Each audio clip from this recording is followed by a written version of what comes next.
షారుఖ్ ఖాన్ ప్రతి సంవత్సరం వైష్ణోదేవి గుడికి పోతాడు, తిరుపతికి పోతాడు, దండం పెడతాడు, నో ప్రాబ్లం. సల్మాన్ ఖాన్ ప్రతి సంవత్సరం వినాయక చవితికి వాళ్ళ ఇంట్లో గణేశుడి పూజ చేస్తారు, నో ప్రాబ్లం.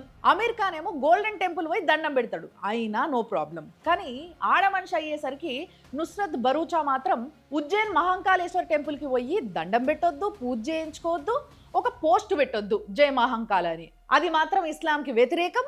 వెంటనే ఫత్వా జారీ చేస్తారు. महाकाल मंदिर उज्जैन में नुसरत भरूचा ने जाकर के दर्शन किए, जल चढ़ाया और वहां मजहबी परंपराओं को निभाया।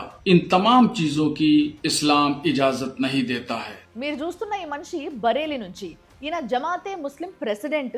ఈయన పేరు షాబుద్దీన్ రజ్వీ. ముస్లిం స్టార్ హీరోస్ అయితేనేమో పూజలు చేసుకోవచ్చు, ఏమన్నా చేయొచ్చు, తప్పు లేదు, అప్పుడు ఇస్లాంకి పేరు రాదు, ఈగ కూడా వాళ్ళది వాళ్ళ మీద. అదే ఒక ముస్లిం హీరోయిన్ చేసినట్టయితే మస్తు పెద్ద హరాం అయిపోతుంది, ఆమెకి ఫత్వా జారీ చేస్తారు, ఆమె ఇస్లాంకి ద్రోహం చేసినట్టు ఇన్ని మాటలు. ఇప్పుడు మాట్లాడరు. బాలీవుడ్లో ఫెమినిస్టులు మాట్లాడరు, టాలీవుడ్లో ఫెమినిస్టులు మాట్లాడరు, మహిళా హక్కుల గురించి ఎవరెవరైతే వాదిస్తుంటారో వాళ్ళు ఎవ్వరు ఏమీ మాట్లాడరు. ఒక్కసారిగా 180 డిగ్రీస్ ఆపోజిట్ సైడ్కి కెమెరాల నుంచి తలకాయలు తిరిగిపోతాయి.